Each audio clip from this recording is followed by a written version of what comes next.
¿Tú crees que puedes sentarte allí?, dijo la voz áspera de un hombre al fondo del salón. Todos los ejecutivos giraron al mismo tiempo. En el centro de la gran mesa ovalada, una joven mujer negra sostenía un portafolio y buscaba tranquilamente su lugar. Su piel morena contrastaba con el mármol blanco del suelo, y su postura recta incomodaba más que cualquier palabra. «Ese asiento es para la dirección general, no para asistentes», agregó otra voz, esta vez más seca, con cierto tono de burla.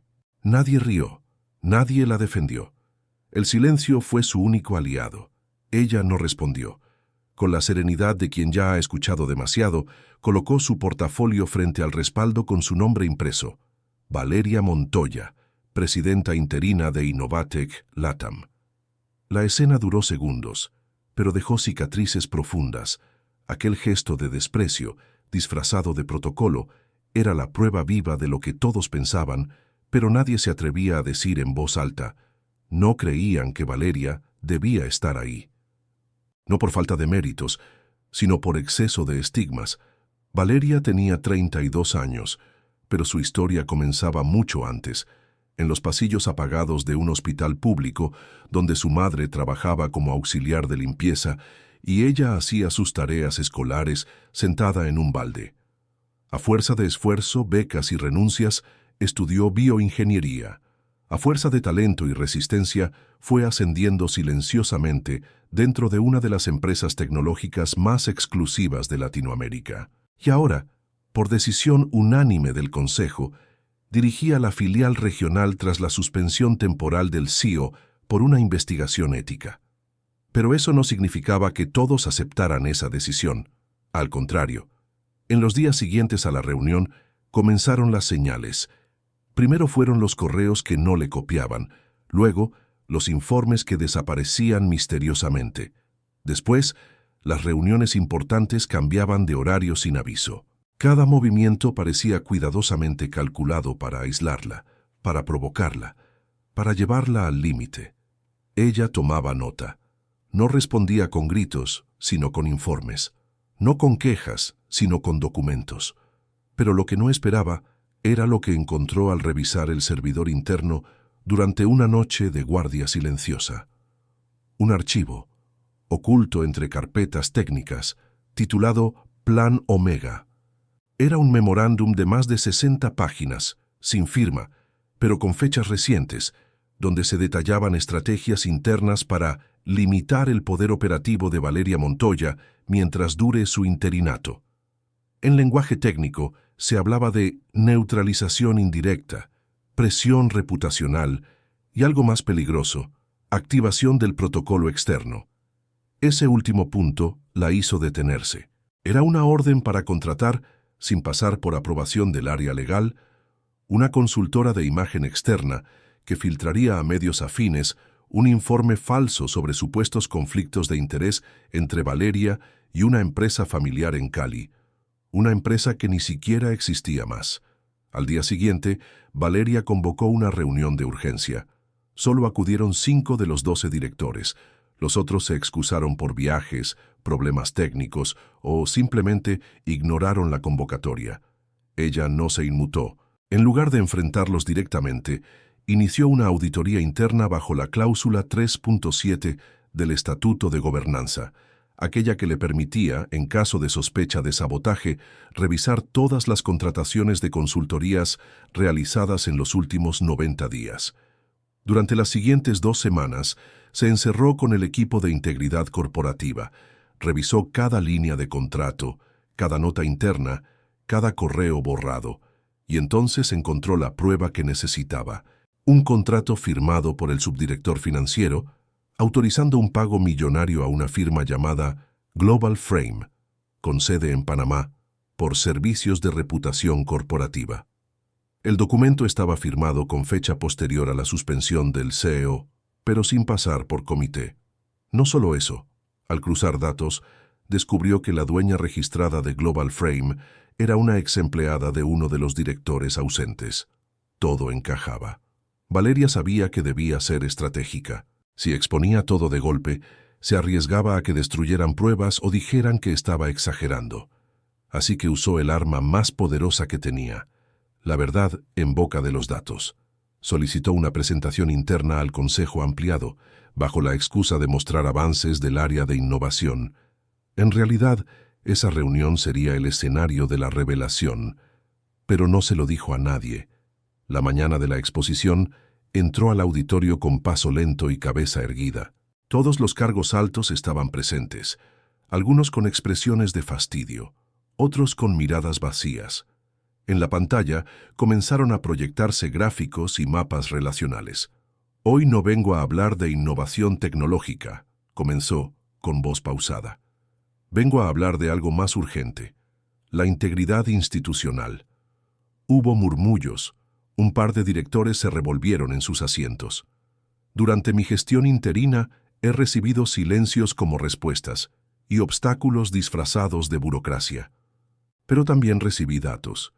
Y con esos datos descubrí que hay quienes están usando recursos de esta empresa para sabotear decisiones legítimas del Consejo, y entonces proyectó la imagen del contrato, con montos, fechas, firmas, nombres».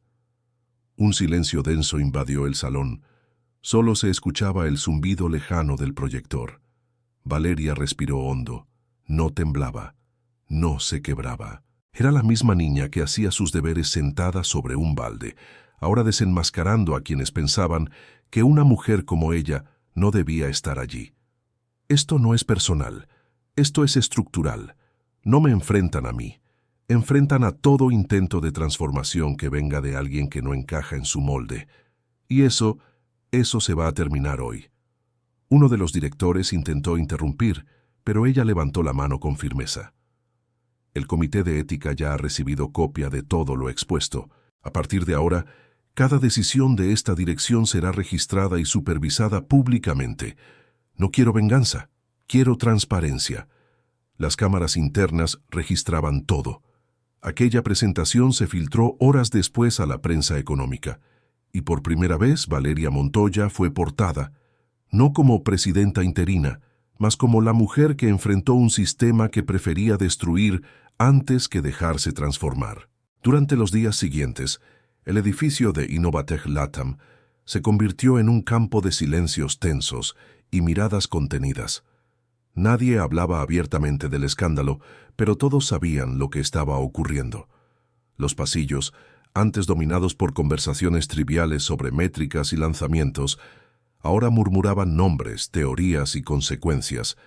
Valeria, sin embargo, no buscaba reconocimiento. Su objetivo era más profundo: demostrar que la dignidad no depende de la tolerancia ajena, sino de la firmeza propia. Pero el sistema no se rinde fácilmente. La consultora Global Frame emitió un comunicado defendiendo sus prácticas legales y acusando a Valeria de persecución personal. En redes sociales comenzaron a circular capturas de pantalla manipuladas en las que se insinuaban vínculos de ella con contratos públicos en su ciudad natal. Nada era verificable, pero todo era viral.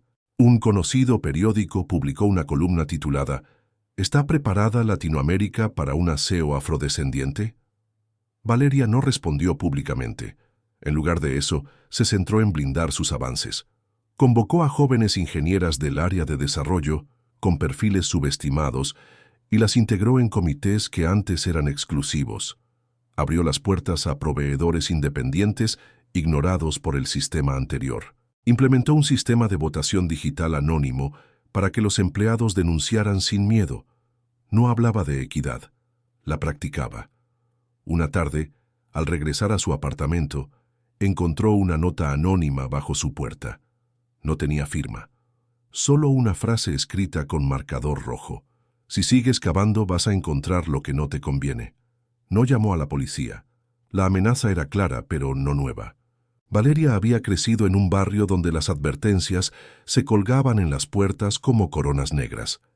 Sabía que el verdadero peligro no era el miedo, sino la obediencia al miedo. Sin embargo, decidió tomar precauciones. Su prima, abogada especialista en derechos humanos, la ayudó a reforzar medidas legales internas. También comenzaron a documentar todo, absolutamente todo. Una semana después, Una filtración involuntaria sacudió el tablero. Una exasistente del subdirector financiero, la misma persona que firmó el contrato con Global Frame, acudió al área de cumplimiento con un pendrive. En él había copias de correos donde se coordinaban pagos en efectivo, transferencias a cuentas personales y hasta mensajes sobre cómo ensuciar el nombre de Valeria sin dejar rastros. Aquello era más que una falta ética, era un delito. La noticia llegó al comité global de la empresa en Nueva York, y por primera vez desde que asumió el cargo, Valeria fue convocada a una videollamada con el presidente mundial de Innovatec. «Señora Montoya», dijo el hombre con tono protocolario, «antes de continuar quiero que sepa que lamento profundamente lo que ha vivido, pero necesito saber algo. ¿Por qué no ha renunciado?» Valeria sostuvo la mirada a la cámara. Su voz no tembló. «Porque si yo renuncio, no se cae una persona, se cae una posibilidad. Y si dejamos que esa posibilidad muera, otros ni siquiera intentarán levantarla de nuevo». El hombre asintió, por primera vez, con respeto genuino, y entonces la escuchó durante casi una hora, no sobre los escándalos, sino sobre su visión de una empresa sin jerarquías invisibles, sin puertas semiabiertas. Le habló de talento oculto, de innovación real, y de cómo la diversidad no es un gesto estético, sino una necesidad estructural. Días después, el Comité Global emitió un comunicado oficial. Valeria Montoya sería ratificada como presidenta titular de Innovatec LATAM. Además, se iniciaría una investigación formal sobre malas prácticas en las filiales regionales. La reacción fue inmediata. 5 directivos presentaron su renuncia por motivos personales. Algunos empleados comenzaron a enviarle mensajes privados agradeciéndole el coraje. Otros se mantuvieron en silencio, sin saber cómo actuar. Pero lo importante ya había ocurrido. Se había quebrado el ciclo de impunidad que sostenía esa estructura. Sin embargo, la historia no terminó ahí. Meses después, Valeria recibió una invitación para dar una conferencia en una prestigiosa universidad de negocios en Santiago. El auditorio estaba lleno de trajes elegantes, corbatas ajustadas y sonrisas medidas. Comenzó su intervención con una anécdota. Cuando tenía 10 años, ayudaba a mi madre a limpiar baños en un hospital. Una vez un médico me vio y me dijo, «Estás perdiendo tu infancia entre trapeadores». Y yo le respondí, «La estoy invirtiendo para no tener que limpiar tu arrogancia cuando sea grande». La sala estalló en risas, pero luego cayó en un silencio denso, de esos que invitan a pensar. Entonces, con voz firme, añadió, «Hoy dirijo una de las empresas tecnológicas más importantes de esta región, pero no porque el sistema me lo permitió, sino porque lo enfrenté». Y allí, frente a futuros líderes empresariales, sembró una semilla. La semilla de la duda sobre lo establecido. La semilla de la posibilidad de hacer las cosas de otra manera. Esa noche, al volver a su hotel, Valeria revisó los mensajes del día. Entre ellos, uno llamó su atención. Era de una joven pasante que había sido rechazada en un comité técnico por falta de experiencia. «Gracias, Valeria. Hoy me animé a postular de nuevo, porque vi que una mujer como yo puede llegar». Valeria sonrió. Guardó el mensaje y supo que había valido la pena, no porque venció a sus enemigos, sino porque abrió la puerta para que otros ya no tengan que luchar como ella.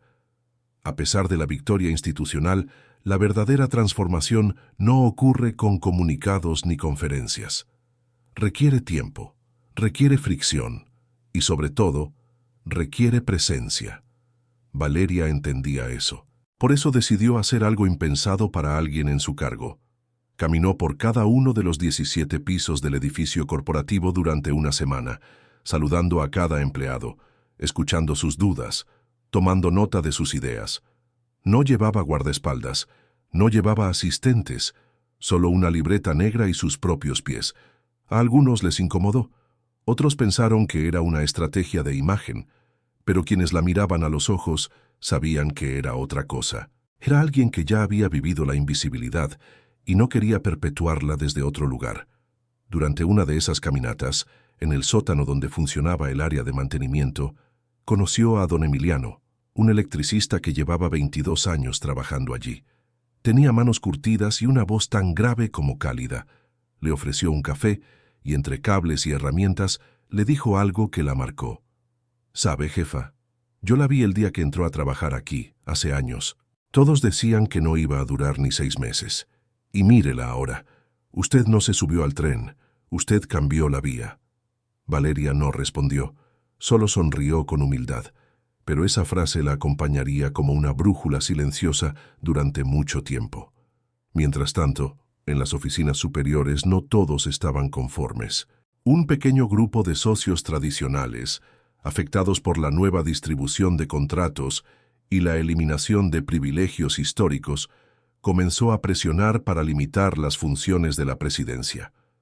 Intentaron reinstalar antiguas normas internas y activar comités de supervisión técnica, cuya única función real era frenar cualquier cambio. Uno de esos comités propuso restablecer un antiguo sistema de evaluación de desempeño, que clasificaba a los empleados con una escala numérica basada en productividad estricta, sin considerar innovación ni colaboración. Un sistema que, históricamente, perjudicaba a mujeres, empleados mayores y minorías raciales. Valeria no lo permitió. «No vamos a medir el talento con una regla rota», dijo, firme, en la sala de juntas. «Si quieren hablar de rendimiento, primero midan el impacto humano de las decisiones que tomamos». La discusión fue tensa. Uno de los socios más antiguos la acusó de ideologizar la gestión. Otro, visiblemente molesto, insinuó que quizás su perfil no era el más adecuado para la nueva etapa. Fue entonces cuando Valeria hizo algo que nadie esperaba. Pidió al equipo técnico que proyectara un gráfico en pantalla. Era un análisis comparativo de productividad, creatividad e innovación antes y después de su gestión. Las cifras eran claras. La empresa había crecido en eficiencia, reducido costos de rotación y aumentado en un 47% la generación de soluciones colaborativas. «No estoy aquí para ser la cara bonita de una transición simbólica», dijo ella, con voz baja pero firme. «Estoy aquí para transformar una cultura enferma de jerarquías invisibles, y lo estoy haciendo con resultados». Silencio. Uno de los socios más duros se levantó para retirarse, murmurando algo ininteligible. El resto simplemente guardó sus papeles y asintió con incomodidad. La batalla no había terminado, pero Valeria sabía que no estaba sola. Durante esas semanas, varios empleados, desde diseñadoras hasta personal de limpieza, comenzaron a compartir públicamente sus historias de discriminación pasada dentro de la empresa. Historias de burlas silenciadas, promociones negadas, reuniones donde sus voces eran ignoradas. Las redes sociales se llenaron de mensajes con una etiqueta sencilla: Innovatech Real. La empresa, que durante años había vendido un discurso de inclusión en sus campañas, ahora se enfrentaba a su propia hipocresía, y Valeria no lo ocultó. Ordenó que todas las denuncias fueran auditadas y que las historias fueran integradas en un informe institucional llamado «Lo que no dijimos en 10 años». Ese documento fue distribuido internamente, sin filtros, y se convirtió en un punto de inflexión. No todos lo recibieron bien. Algunos altos cargos renunciaron. Otros intentaron boicotear la iniciativa, acusando a Valeria de dañar la imagen corporativa. Pero una nueva generación de trabajadores comenzó a levantar la cabeza con orgullo, y entonces ocurrió algo inesperado. Una multinacional europea, especializada en inteligencia artificial aplicada a salud pública, contactó a Innovatech con una propuesta: crear una alianza estratégica para desarrollar soluciones en regiones vulnerables de América Latina. Pero con una condición: querían que Valeria liderara el proyecto, no por su cargo, por su enfoque, por su forma de ver el poder como servicio y no como trono. La noticia recorrió los portales de tecnología en cuestión de horas. La ejecutiva que enfrentó al racismo corporativo ahora liderará el proyecto más humanista del continente, decía un titular. Valeria aceptó, no como un premio, sino como una nueva responsabilidad. Y en su primer discurso como directora del programa Continental, volvió a recordar a su madre, a don Emiliano, a cada uno de los que la acompañaron en la oscuridad. El verdadero poder no se sostiene en oficinas lujosas, sino en decisiones valientes. Y si hemos de construir tecnología que sea para acercar, no para excluir, que sea para sanar, no para controlar. Ese día, la transmisión fue vista por más de 2 millones de personas, pero entre todas las llamadas que recibió esa noche, hubo una que la hizo llorar. Era de la señora Rosa, una mujer mayor que había sido compañera de su madre en el hospital. Le decía que en su barrio, ahora, las niñas hablaban de Valeria como si fuera una heroína de cuentos, y quizás lo era, pero no por tener capa, sino por haber resistido sin perder la ternura. Con el avance del proyecto Continental, Valeria comenzó a viajar con más frecuencia. No a cumbres ni hoteles 5 estrellas. Su agenda priorizaba escuelas técnicas en las afueras de Quito, centros de salud en zonas rurales del Chaco paraguayo y laboratorios comunitarios improvisados en barrios de Lima donde los niños programaban con laptops recicladas. En cada lugar escuchaba más de lo que hablaba. Tomaba notas, grababa testimonios, preguntaba con humildad. Sabía que ninguna universidad de élite podía enseñarle lo que aprendía allí, cómo una comunidad sin recursos era capaz de crear soluciones más eficientes que cualquier comité ejecutivo, cómo la sabiduría de la necesidad podía superar el ego de los expertos. Una tarde, en una visita a una pequeña comunidad afrodescendiente del norte colombiano, una niña de 11 años llamada Mónica se le acercó con una tablet rota en las manos. ¿Usted es la señora que manda en esa empresa grande?, preguntó. Valeria sonrió. No mando. Ayudo a decidir. ¿Entonces me ayuda a arreglar esto?, dijo la niña, mostrándole la tablet. Aquí tengo guardado el robot que estoy diseñando para ayudar a mi abuela con el bastón. Valeria se arrodilló frente a ella. Revisó el dispositivo con delicadeza. Estaba dañado, pero no perdido. Prometió enviar una nueva tablet, pero también llevar el proyecto de Mónica a la siguiente cumbre del equipo de innovación. Y cumplió. Días después, en una reunión con ejecutivos de todo el continente, presentó el diseño del robot de Mónica. Mostró los dibujos, los apuntes, incluso las piezas hechas a mano con alambre. Este es el verdadero futuro de la tecnología, dijo. Una niña que diseña para cuidar, no para competir. La sala estalló en aplausos, pero más allá del impacto simbólico, aquello se transformó en una línea de trabajo real. Se creó el primer fondo regional de becas para niñas en comunidades afro e indígenas interesadas en tecnología social. Se llamó Fondo Mónica. Sin embargo, mientras Valeria avanzaba en el plano internacional, las sombras en la sede central no habían desaparecido del todo.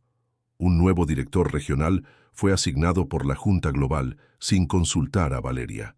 El hombre proveniente del ámbito financiero tenía fama de ordenador de estructuras, pero su primera decisión fue suspender temporalmente el área de diversidad e inclusión, alegando necesidad de reorganizar prioridades presupuestarias. Valeria no se quedó en silencio. Solicitó una reunión extraordinaria con la Junta Global. Allí, con la misma serenidad de siempre, expuso lo que estaba en juego. Suspender el área de inclusión no es una decisión técnica, es un mensaje. Y el mensaje es claro. Lo que molesta se borra. Pero lo que ustedes llaman prioridad presupuestaria, yo lo llamo justicia histórica, y no pienso permitir que se retroceda ni un centímetro. El presidente de la Junta le respondió con frialdad. Usted está asumiendo atribuciones que no le corresponden. Este proyecto continental fue concebido para usted, no para su ideología. Fue la primera vez que Valeria sintió que su lugar, incluso con todo lo logrado, seguía dependiendo de un permiso tácito, una tolerancia condicional, y entonces lo entendió todo. No bastaba con estar adentro, había que redibujar las puertas.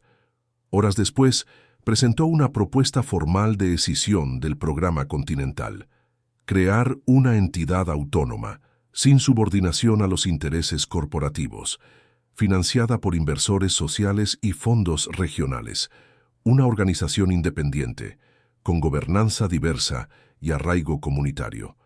La propuesta era audaz y peligrosa, pero no estaba sola.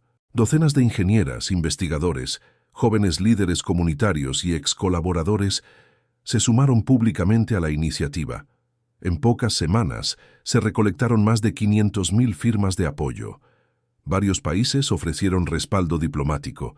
El movimiento era imparable. La empresa, presionada por la opinión pública y temerosa de una crisis reputacional, aceptó liberar el programa. Así nació Faro Sur, la primera organización latinoamericana de tecnología con enfoque en justicia social, liderada mayoritariamente por mujeres negras, indígenas y personas del sur global. En su primer discurso como directora fundadora, Valeria dijo: «Nos dijeron que necesitábamos que nos abrieran las puertas, pero hoy estamos construyendo nuestra propia casa y no vamos a pedir permiso para habitarla». El aplauso fue largo, pero más larga fue la emoción contenida que estalló cuando su madre, desde la primera fila, se levantó con lágrimas en los ojos y gritó: «Esa es mi hija, carajo». La imagen recorrió los noticieros, fue portada de revistas, pero lo más importante ocurrió en silencio. Cientos de niñas como Mónica comenzaron a enviar mensajes, dibujos, ideas. No pedían ayuda, pedían ser parte, y eso era lo que Valeria había soñado desde el principio: no ser la excepción que inspirara, sino la chispa que encendiera a muchas. Mientras tanto, en la antigua sede de Innovatec, los cambios eran inevitables. La empresa tuvo que redefinir sus políticas internas, aumentar la representación en sus juntas y reactivar con urgencia el área de diversidad. Todo por presión externa. Todo como efecto dominó de una mujer que ya no estaba allí, pero seguía presente en cada rincón. Porque cuando una estructura tiembla por la verdad, nunca vuelve a ser la misma. 5 años después, Valeria caminaba por los pasillos de una antigua fábrica reciclada en Medellín. Allí funcionaba ahora la sede central de Faro Sur. Las paredes estaban llenas de murales pintados por artistas jóvenes, rostros de mujeres, circuitos que se entrelazaban con raíces, mapas invertidos del continente. Nada era decorativo, todo hablaba. Ese día, Mónica, la niña del robot, acababa de cumplir 16 años y presentaba junto a su equipo un prototipo funcional de asistencia inteligente para adultos mayores con movilidad reducida. Un grupo de inversionistas de Países Bajos, visiblemente impresionados, había confirmado el financiamiento del proyecto. Valeria no ocupaba ya el centro de las cámaras. Caminaba entre mesas, saludaba, servía café. Su nombre estaba en las placas, sí, pero su ego no en el aire. En su oficina, una pequeña carta colgaba enmarcada. Era la nota anónima que una vez había encontrado bajo su puerta. «Si sigues cavando, vas a encontrar lo que no te conviene». Al lado, escrita a mano por ella misma, una frase: «Cavé y encontré lo que quería cambiar». Ese día, en una entrevista con un medio internacional, le preguntaron si no se arrepentía de haber dejado atrás una carrera prometedora en el mundo corporativo. Valeria se tomó su tiempo. «No lo dejé atrás. Lo transformé desde otro lugar. A veces hay que salir del edificio para entender cómo se construyó, y solo desde afuera uno puede ver cuántas salidas estaban ocultas». El periodista insistió: «¿Y qué le diría a las nuevas generaciones que enfrentan estructuras que no los reconocen?». Valeria sonrió: «Que no esperen reconocimiento, que esperen propósito, que no pierdan tiempo golpeando puertas cerradas, que construyan ventanas y, sobre todo, que no olviden de dónde vienen, porque lo que nos duele es lo que más nos enseña». Ese fragmento se volvió viral, no por espectacular, sino por verdadero. Mientras tanto, en muchas universidades de la región, el nombre de Valeria comenzó a aparecer en las materias optativas de liderazgo ético. Algunos profesores la citaban como caso de estudio, otros como símbolo, pero para ella el mayor reconocimiento no venía de los auditorios, sino de las cartas anónimas que llegaban cada semana a Faro Sur. Eran de jóvenes, de abuelas, de técnicos, de mujeres cansadas de ser invisibles en salas de reuniones. Una de esas cartas decía: «Soy auxiliar de enfermería. Durante años me hicieron sentir que debía agradecer por estar en una esquina de la sala. Hoy, después de ver tu historia, hablé por primera vez en la reunión del hospital. Nadie me cayó, y sentí que algo nuevo empezaba». Valeria lloró al leerla. No de tristeza, sino de certeza. Sabía que no había justicia completa. Sabía que la historia no cambiaba con una sola victoria. Pero también sabía que cada palabra dicha en voz alta rompía un silencio impuesto. Y entonces entendió que su legado no sería un edificio con su nombre. Sería una generación sin miedo.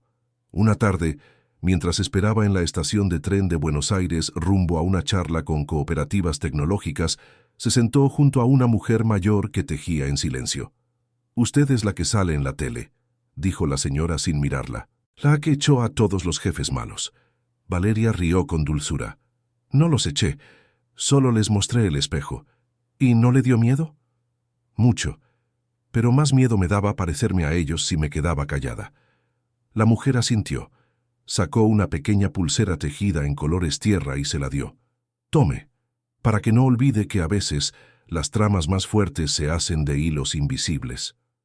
Valeria guardó la pulsera, y en el tren, mientras el paisaje cambiaba lentamente, pensó en su madre, en sus orígenes, en cada lágrima silenciosa convertida en motor, y sintió algo que no tenía nombre, una mezcla de paz y responsabilidad, porque sabía que la lucha no terminaba, solo cambiaba de forma. En cada niña que se atrevía a preguntar sin bajar la mirada, en cada mujer que rompía el silencio institucional, en cada hombre que aprendía a ceder espacios sin sentirse menos, en cada sistema que se resquebrajaba ante la verdad. Y entonces, con la cabeza apoyada en el vidrio del vagón, susurró para sí misma: «Que sigan cavando, porque el futuro ya está brotando».